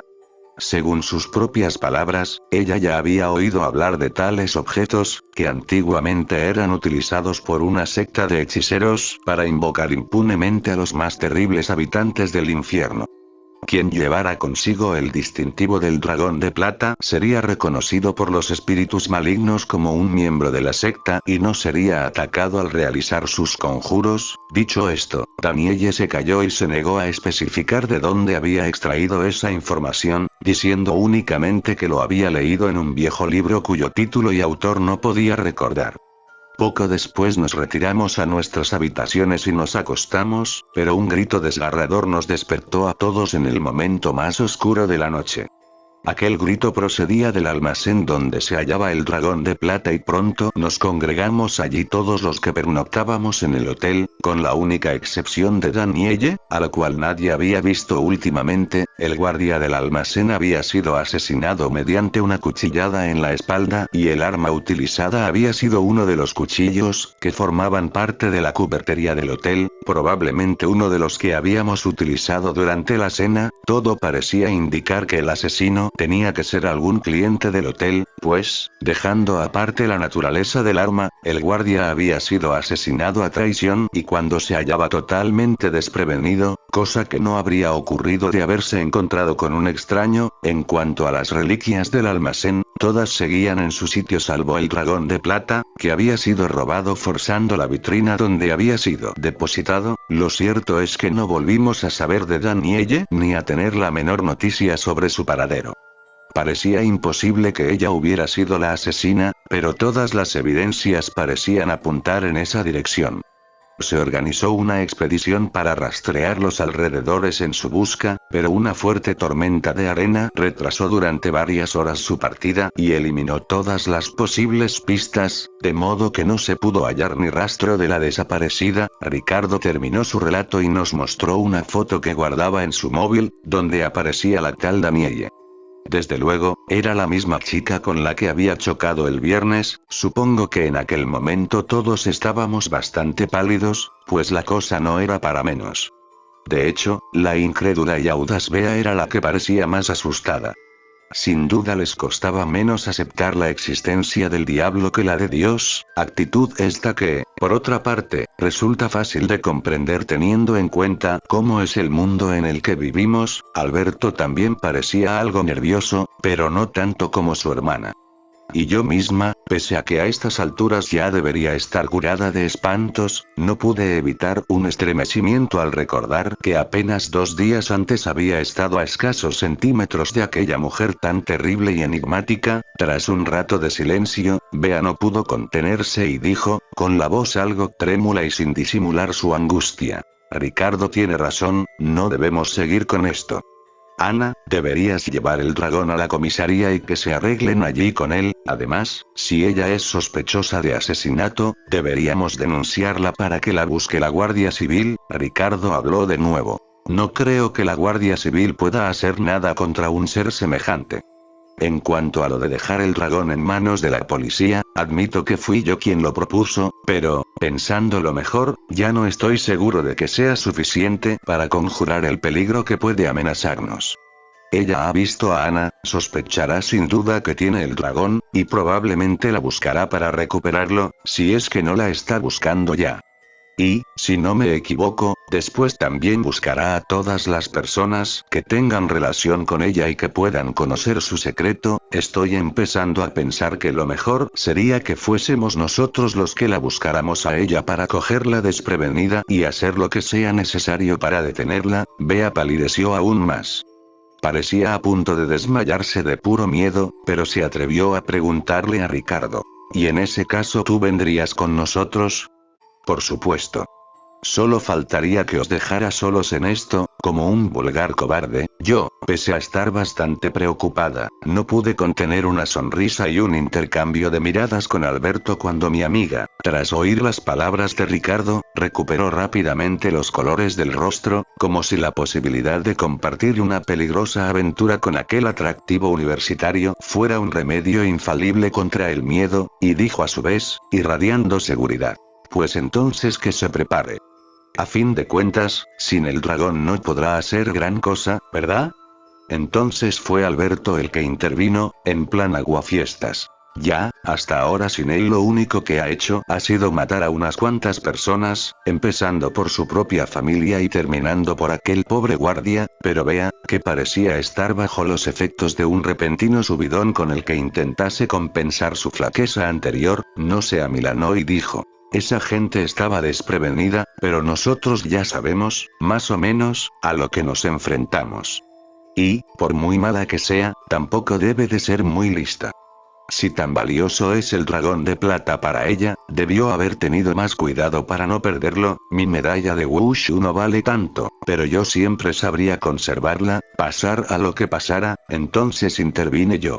Bueno, pero ahora el caso es dónde encontrarla. Suponemos que debe de vivir fuera del núcleo urbano, pero ni siquiera eso es seguro. Ricardo tomó la palabra nuevamente para decir: ahí quizás pueda ayudaros de nuevo. No creo que esté aquí, tan lejos de su país, por casualidad, cerca de Pasos, a no más de 10 minutos en coche si coges la comarcal de Berín, se encuentra el Monte do Demo, Monte del Demonio, en castellano, que ha sido siempre un lugar de muy mala fama en las tradiciones de la comarca. Siempre se ha dicho que en los espesos y tenebrosos pinares que cubren su ladera occidental se celebraban aquelarres de brujas durante la Edad Media, e incluso en tiempos más recientes. Por otra parte, en su cumbre se han hallado recientemente restos de la época romana, incluyendo epigramas votivos dedicados a los faunos, dioses de los bosques que los primeros cristianos solían identificar con los íncubos. Y mañana por la noche la luna entra en su fase menguante, que es cuando solían celebrarse los aquelarres de brujas y las misas negras en honor del maligno. Creo que, si entonces nos damos una vuelta por ese sitio, podremos encontrar a nuestra amiga y darle una sorpresa que no le resultará demasiado agradable. Y acordaos de llevar el dragón, pues si las cosas se ponen feas quizás lo necesitemos para negociar. Desde luego un paseo por un bosque embrujado en plena noche no me parecía el más alentador de los planes, pero ni a mí ni a ninguno de mis amigos se nos ocurrió nada mejor, así que nos pusimos de acuerdo para quedar los 4, mañana a las 10 en la plaza del ayuntamiento. Luego Ricardo nos llevaría en su coche a la falda del monte y luego seguiríamos a pie por el sendero que atravesaba los bosques de la ladera. Habría que ir bien provistos de linternas y de valor, además de contarles buenas bolas a nuestros padres, pero siendo 4 contra 1 y teniendo el dragón de plata en nuestro poder contábamos con bastante ventaja, o al menos eso creíamos. Fin de la narración de Ana Vázquez. Sería muy complicado, además de poco relevante, explicar lo que les contaron Alberto y Bea a sus padres para que les permitieran pasar la noche del lunes fuera de casa. En cuanto a Ana, que era capaz de ocultarle cosas a su madre, pero no de mentirle descaradamente, fue más expeditiva. Simplemente se marchó de casa sin decirle nada, dejándole una nota más bien breve en la cocina. Además, se dejó el móvil encima de la nota, para disuadir a su progenitora de malgastar el dinero haciéndole llamadas inoportunas. Aunque las noches estivales son largas, ya era noche cerrada cuando los 4 amigos llegaron a la falda del Monte do Demo. Además, una borrasca poco frecuente en aquella época del año había encapotado los cielos durante las últimas horas de la tarde, por lo cual el ambiente era bastante lóbrego e incluso hacía un poco de frío. Cuando dejaron el coche y se internaron en los viejos bosques que cubrían las laderas del monte, sintieron que se sumergían en un reino de tinieblas que seguramente resultaba oscuro y amenazador incluso en pleno día.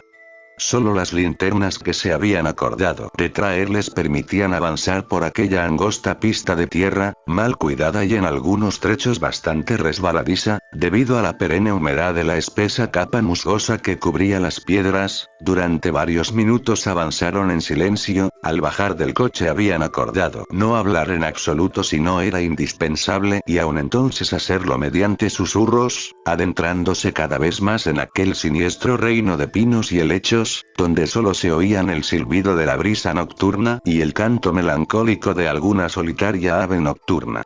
Cuando ya llevaban un buen rato de caminata, Ricardo, que iba de primero, se paró en seco y giró la cabeza para decirles a sus acompañantes en voz baja: he dejado el mapa del bosque en el coche y me temo que vamos a necesitarlo, pues este camino se bifurca a pocos metros de aquí. Esperadme en este mismo sitio, que voy a ir por él. Supongo que no tardaré mucho, pero pase lo que pase procurad no moveros de aquí, ¿vale? Los demás asintieron y observaron en silencio cómo Ricardo desaparecía en la noche, caminando a buen paso, pero sin hacer demasiado ruido.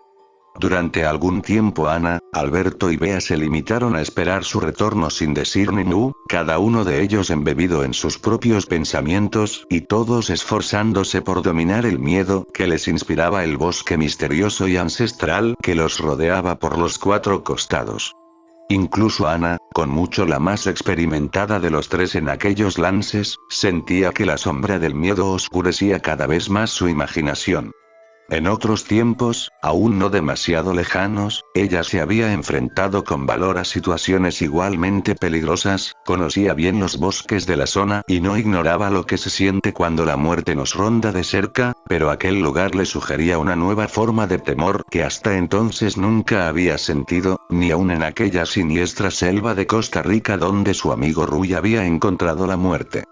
Porque aquella selva, aunque indeciblemente oscura y peligrosa, al menos se hallaba bajo la jurisdicción de los espíritus ancestrales que rigen la naturaleza indómita, los misteriosos señores de la vida y de la muerte que el hombre ha adorado y temido desde el alba de los tiempos. Pero aquel bosque maldito no pertenecía a los dioses de la naturaleza, sino a otras divinidades aún más oscuras y terribles, que acechaban desde la eterna noche del inframundo. Pasó bastante tiempo antes de que Alberto se atreviera a sugerir, venciendo su miedo y su timidez habitual, que Ricardo estaba tardando demasiado. Nadie realizó el menor comentario, ni tampoco hacía falta, pues había dicho lo que todos estaban pensando. Si no habían tardado más de 10 minutos en llegar a aquel lugar, y ya había pasado casi media hora desde que Ricardo se despidiera de ellos para dirigirse hacia el coche, era evidente que no salían las cuentas.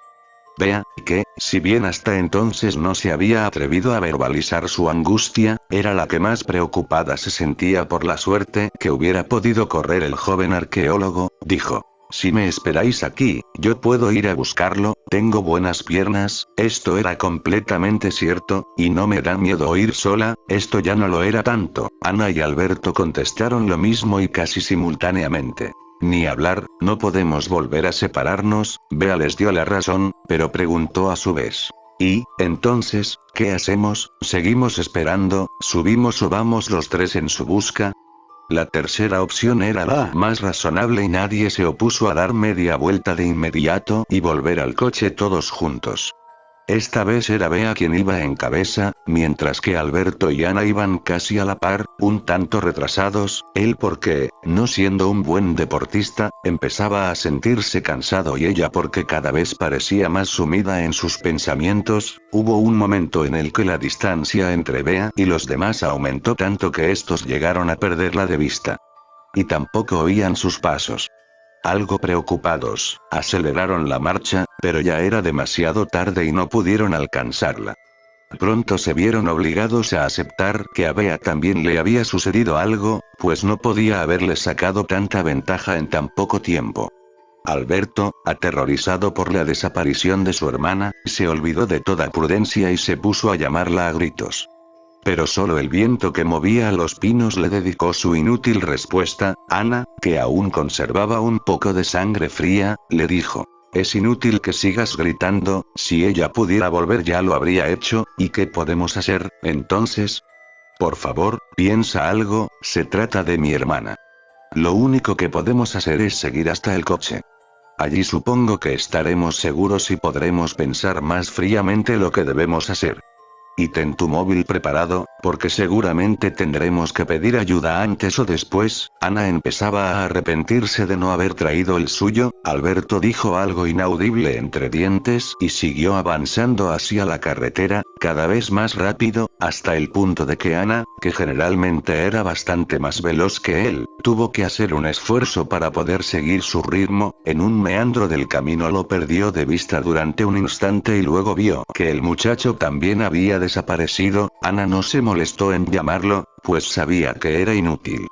Se había quedado completamente sola. Sin embargo, la misma conciencia de su soledad aumentó su coraje de una forma que la sorprendió a ella misma, como si una chispa del viejo espíritu ancestral que en otros tiempos había poseído su cuerpo estuviera calentando sus venas. Aunque no cambió de forma ni se enturbió la claridad de sus pensamientos humanos, sintió que una parte de ella volvía a ser un lobo salvaje, que ya no temía a la oscuridad porque formaba parte de ella. Durante un instante su razón vaciló, temiendo que la maldición de Louis Brown estuviera intentando apoderarse nuevamente de su ser, pero entonces tuvo una especie de intuición que llenó su alma de una extraña serenidad. No se trataba de la maldición, era el espíritu de Rui el que había entrado en ella para ayudarla a enfrentarse a la oscuridad que la cercaba. Ana no pudo contener una sonrisa y dijo en voz baja: sé que tú estás conmigo, como en los viejos tiempos. Pues que se preparen. Apenas había acabado de pronunciar la última palabra cuando el peligro emergió súbitamente de la maleza que bordeaba el camino. Rápido como el viento y silencioso como el ataque de una cobra, el enemigo se abalanzó sobre ella. Y ella esquivó su ataque con un movimiento más propio de un animal salvaje que de un ser humano. Él se sintió desconcertado. Atrapar a Bea, que era una chica atlética y una buena artista marcial, había resultado sumamente fácil. En cambio, aquella otra mocosa parecía que iba a ser una presa bastante más difícil. Pero el desconcierto no paralizó sus movimientos ni un solo segundo y volvió a la carga, esta vez con más fuerza y rabia que antes. Esta vez sus garras de acero estuvieron a punto de rajar la blanca garganta de Ana, pero ésta lo esquivó de nuevo y el atacante acabó perdiendo el equilibrio por culpa de su propio ímpetu. Cayó pesadamente al suelo y, cuando pudo erguirse, Ana se había desvanecido en la oscuridad. Su linterna se hallaba sobre el suelo, iluminando inútilmente las piedras del camino, pero ni la menor agitación de los arbustos delataba su escondrijo. Su misterioso enemigo la estuvo buscando durante un tiempo, pero no pudo hallar ni rastro de ella. Los demás habían desaparecido porque él los había atrapado sin darles tiempo para pedir ayuda ni oponer la menor resistencia, pero Ana parecía haberse disuelto entre las tinieblas de la noche. Cansado de buscar, el enemigo decidió que sería mejor irse de allí cuanto antes. A fin de cuentas, Ana no podría llegar muy lejos sin su linterna en aquel bosque tan oscuro, donde no resultaba difícil dar un paso en falso y partirse el cuello. Además, él mismo le había oído decir que no llevaba móvil, por lo que tampoco podría pedir ayuda a la Guardia Civil ni a nadie. Aun si conseguía llegar al coche, no le serviría de nada, pues no tenía las llaves ni sabía conducir. Por otra parte, era muy raro que alguien pasara por allí en plena noche. En todo caso, Danielle sabría qué hacer con ella. El enemigo se encaminó hacia su destino, siempre silencioso como un felino al acecho. Cuando llegó al claro del bosque donde lo aguardaba su compañera, se quitó la máscara, que imitaba las facciones diabólicas tradicionalmente atribuidas a los faunos, y también los guantes de cuero, armados con cuchillas de metal semejantes a garras. Una vez despojado de su máscara y de sus garras, Ricardo Morínigo suspiró profundamente y le dijo a su rubia amiga: la señorita Danielle.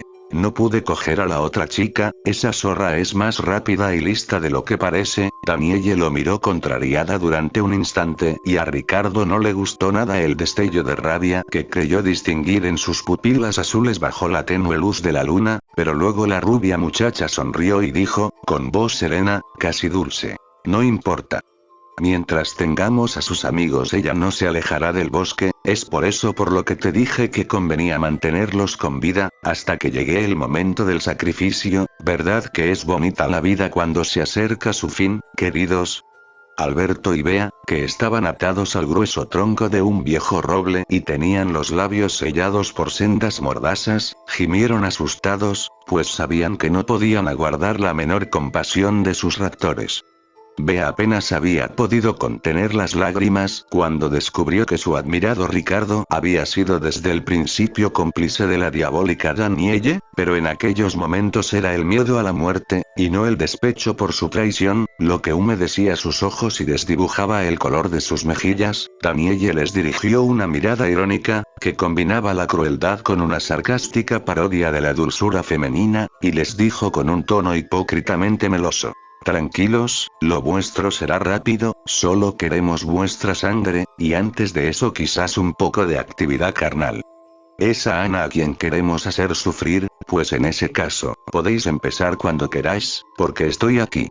Ricardo y Danielle se volvieron sorprendidos al punto de donde habían surgido esas palabras desafiantes. Ana estaba allí mismo, donde segundos antes solo había unos arbustos azotados por el viento, y los contemplaba impávida. Su mano derecha sostenía firmemente un objeto plateado que todos los presentes creyeron reconocer, y a su lado se abría una oscura sima de profundidad incierta. Ana no les dio tiempo para decir nada y retomó la palabra, sin que su voz reflejase la menor sombra de temor, sino únicamente indignación y valentía. Escuchadme, sé lo que este maldito objeto significa para vosotros. Tú, Danielle, lo dejaste caer el otro día para tenderme una trampa. Casi desde el primer momento sospeché que nuestro encuentro no había sido casual, pero seguro que tampoco pretendías perderlo para siempre, ¿verdad? Pues eso será lo que pasará si no sueltas a mis amigos. Esta sima es demasiado profunda incluso para una bruja como tú y estoy dispuesta a tirarlo si no los liberáis ahora mismo. Tras unos instantes de inmovilidad y silencio, Ricardo hizo ademán de lanzarse sobre Ana, pero Danielle, que había captado su amenaza, lo contuvo con un gesto imperioso y habló, aparentemente tranquila y dirigiéndose a Ana. ¿Por qué empezaste a sospechar de que todo esto era una trampa? Tal como dijo Bea, no era verosímil que un ser tan astuto como tú fuera a perder su tesoro, así como así, sabías que yo iba a coger el dragón de plata y que yo misma haría lo necesario para encontrarte en el lugar que a ti te conviniera. Me habías seleccionada para matarme desde antes de que te viera por primera vez. O tal vez me seleccionaron los dioses del infierno, probablemente para vengar alguna vieja afrenta. Supongo que algunos de ellos, como Kali, diosa de la muerte, no sienten demasiado cariño por mí. Que me habías tendido una trampa, lo tuve bastante claro desde el principio, pero solo podía caer en ella o dejar pasar el tiempo sin hacer nada, por lo que decidí confiar en mí misma y elegir la primera opción. En cuanto a Ricardo, no puedo decir que sospechara de él desde el primer momento, pero sí que siempre hubo en él y en su historia algo que no me encajaba del todo. Esta vez fue Ricardo quien habló, sorprendido e iracundo. ¿Qué coño quieres decir con eso, pequeña zorra?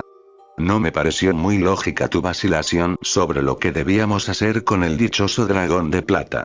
Al principio, para no despertar sospechas, nos recomendaste hacer lo más sensato, lo que casi todo el mundo habría hecho en nuestro lugar, es decir, poner la joya en manos de la policía, y luego, amenazándonos con la posibilidad de que tu amiga fuera por nosotros, nos convenciste para hacer lo que, en realidad, significaba meterse en la boca del lobo, porque ella habría de molestarse en buscarme a mí, a una entera desconocida, y no acudir a la policía para preguntar si alguien les había entregado algo de su propiedad, que es lo primero que haría cualquiera que hubiera perdido en la calle un objeto de valor.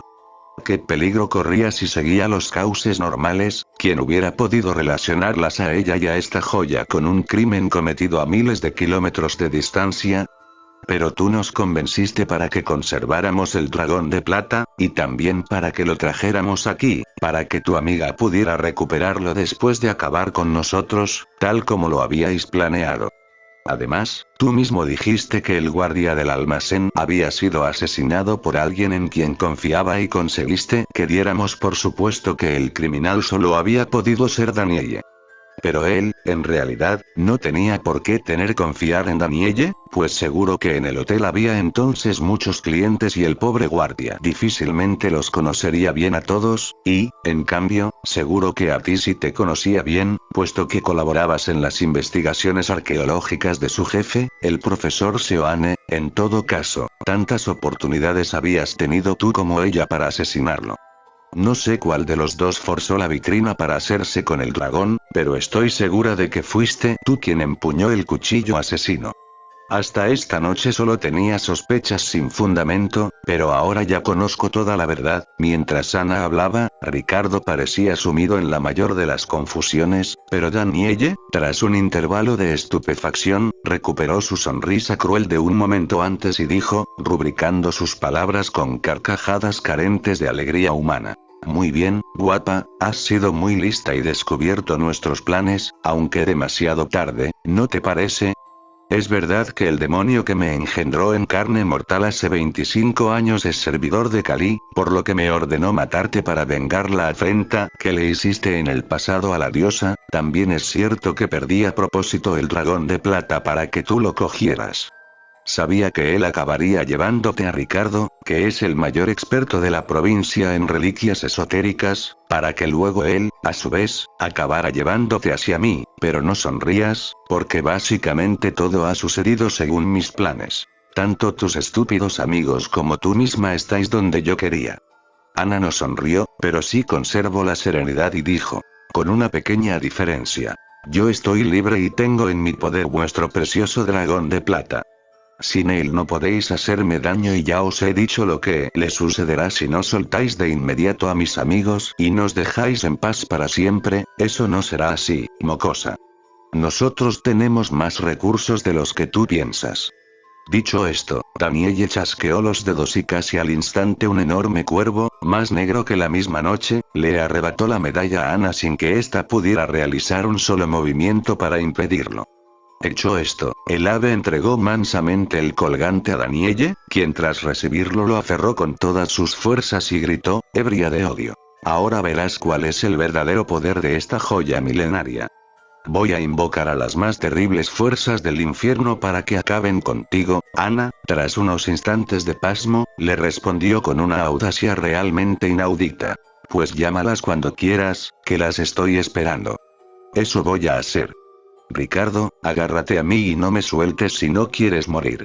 De esa forma, también te alcanzará a ti la protección del dragón de plata y las fuerzas oscuras no podrán hacernos daño a ninguno de los dos. Tras decir esto, Danielle musitó unas palabras en una lengua desconocida, cuyos ecos parecían rebotar hasta más allá de nuestro mundo. Entonces una esfera de fuego verdoso surgió súbitamente en medio del claro y su resplandor espectral se extendió por doquier, convirtiendo el bosque en un lívido mundo de pesadilla. Dentro de aquella diabólica llamarada se podían distinguir unos rostros monstruosos y multiformes, que en medio de sus continuas metamorfosis nunca llegaban a ser ni enteramente humanos ni completamente bestiales, y que contemplaban a los presentes con una mezcla de impío sarcasmo y repulsiva avidez, pero Ana no se molestó en dedicarles ni una sola mirada, sino que corrió hacia donde estaban atados sus amigos y los agarró a ambos con todas sus fuerzas, mientras les decía frenéticamente: por favor, quedaos quietos como estatuas y procurad no mirar. En realidad, estas palabras eran bastante innecesarias, pues tanto Alberto como Bea se habían desmayado de puro terror tras haber contemplado durante un solo segundo aquellos rostros demoníacos. Solo las ligaduras que los sujetaban al tronco del roble habían impedido que cayeran al suelo, pues el shock había borrado toda conciencia de sus mentes. Ana, por su parte, cerró fuertemente los ojos, apretó los dientes y se abstuvo incluso de pensar. Lo único que quería era que aquello acabara cuanto antes, y la verdad es que no duró mucho. Apenas tuvo que esperar unos pocos segundos para escuchar los gritos de terror que proferían sus enemigos. Cuando esos gritos se extinguieron, abrió los ojos y volvió la cabeza para mirar. Aunque lo que había sucedido era precisamente lo que ella esperaba, no pudo evitar un escalofrío cuando vio lo que las fuerzas de la oscuridad habían hecho con Ricardo y Danielle. De aquellos seres perversos solo quedaban 2 amasijos de ropa quemada y huesos calcinados, entre los cuales humeaba el cadáver chamuscado de cierto cuervo. Lo que quedaba de la mano derecha de Danielle aún aferraba con sus dedos esqueléticos un objeto plateado, el mismo objeto que ella había recibido del cuervo antes de realizar su conjuro y que, cegada por el alborozo de su presunta victoria, ni siquiera se había molestado en mirar. Aunque de haberlo mirado tampoco hubiera podido ver gran cosa en aquel bosque oscuro, apenas iluminado por los débiles rayos de una luna pálida y gibosa. Aquel objeto, aunque era desde luego una medalla de color plateado, no tenía nada que ver con el dragón de plata. Era solo una vulgar medalla deportiva. Y no era, ni mucho menos, una joya milenaria, sino que apenas tenía un par de años. Ana emitió un profundo suspiro y recogió la medalla, que colocó suavemente en el bolsillo de la aún desmayada Bea, mientras le susurraba unas palabras que ésta no podía oír. Siento haberte robado tu medalla de Wushu, cariño, pero compréndelo, no podía decirte nada porque tenía miedo de que acabarás contándoselo a Ricardo. Tú te estabas enamorando de él y seguramente no habrías sabido guardarle ningún secreto. Dicho esto, Ana desató a sus amigos, que permanecían sumidos en la más absoluta inconsciencia, y los tumbó suavemente sobre la hierba que crecía al pie del roble. A continuación, sacó de uno de sus bolsillos el verdadero dragón de plata, se encaminó hacia el borde de la cima con él en la mano y, una vez allí, le dirigió estas palabras. Tú nos has salvado la vida esta noche, protegiéndonos a los 3 del fuego infernal que ha devorado a nuestros enemigos. Supongo que esto que voy a hacer te parecerá bastante ingrato, pero no conviene que cosas como tú circulen por nuestro mundo, al alcance de cualquier mano perversa. De todas formas, simplemente voy a enviarte de vuelta a la oscuridad, que es tu elemento, así que no te enfades demasiado conmigo. Dicho esto, Ana dejó caer la reliquia a las tinieblas de la cima, donde la joya tintineó varias veces al rebotar en las piedras y luego se perdió para siempre, hundida en las negras aguas de algún misterioso lago subterráneo. A continuación, Ana se volvió y vio que los cadáveres de sus adversarios se habían descompuesto completamente, hasta convertirse en motas de polvo y cenizas que ni el más avesado forense hubiera podido relacionar con cadáveres humanos. Ella conocía el significado de aquel fenómeno. En realidad, sus enemigos no habían muerto aquella noche, sino que en realidad ya llevaban mucho tiempo muertos y solo una impía parodia de la vida había animado sus cuerpos hasta que estos fueron devorados por el fuego infernal. La verdadera muerte de Ricardo habría tenido lugar cuando eligió entregar su alma a las fuerzas del infierno, aunque seguramente ni él mismo llegó a ser consciente de cuál había sido el verdadero precio de su elección. En cuanto a Danielle, la hermosa muchacha concebida por un demonio que había usurpado la forma y el esperma de un muerto, lo más probable era que nunca hubiera llegado a estar verdaderamente viva. Toda su existencia había sido un engaño, tanto para ella misma como para los demás. Ana estuvo unos minutos contemplando lo poco que había quedado de ellos, triste y apesadumbrada, pero sin remordimientos de conciencia. Ella no había matado a 2 personas con sus argucias, simplemente les había arrebatado sus máscaras de vida a 2 seres que ya estaban muertos. Entonces un soplo de brisa acabó de dispersar aquellas pobres cenizas y Ana, tras dedicarle un pensamiento de gratitud al espíritu de Rui, se acercó a sus amigos, que gracias al aire fresco de la noche estaban empezando a recuperar lentamente la conciencia. 2 días después, Alberto y Ana se encontraron de nuevo en el mismo banco del parque donde habían sostenido su primera conversación sobre el dragón de plata, pero esta vez era Alberto el que parecía sumido en la más sombría de las tristezas, mientras Ana lo miraba con cariño y se esforzaba en animarlo con palabras teñidas de dulzura. Vamos, Alberto, no merece la pena que sufras por el pasado. Todo ha terminado, todo no, mi hermana aún no se ha recuperado, tiene fiebre y pesadillas, a veces delira. Y nuestros padres aún no comprenden qué ha pasado. No sé cómo podré explicárselo, tranqui, ya se te ocurrirá o se nos ocurrirá algo que contarles. Peor estoy yo, que le he tenido que contar toda la verdad a mi madre y está furiosa conmigo. Pero, en fin, estamos vivos y eso es lo que importa. Bea es una chica fuerte, una guerrera, y se recuperará pronto. Lo que pasa es que no está acostumbrada a estas cosas. Ha sido la primera vez en su vida que ha tenido que enfrentarse a un peligro serio y, además, ella siempre ha sido una persona muy segura de sí misma y de sus ideas, por lo que no ha podido encajar fácilmente algo que le ha roto completamente sus esquemas. Pero no tardará en recuperarse. Te lo digo yo, que tengo experiencia en estos rollos. Si siento lo que ha pasado es sobre todo por la familia del pobre Ricardo. Su madre y su hermana nunca llegarán a saber qué clase de persona era él realmente y cuál ha sido su final. No comprendo cómo puedes decir pobre. Ojalá él y su amiga estén ardiendo en el infierno. Y espero que se queden allí para siempre. Pues yo espero que no. Creo que ya han sufrido bastante castigo en este mundo, y no lo digo solo por su destino final, que después de todo debió de ser algo bastante rápido y poco doloroso, sino por la falsa vida de traición y crimen que llevaban. Eso sí que era estar en el infierno, aunque ellos mismos no llegaran a comprenderlo.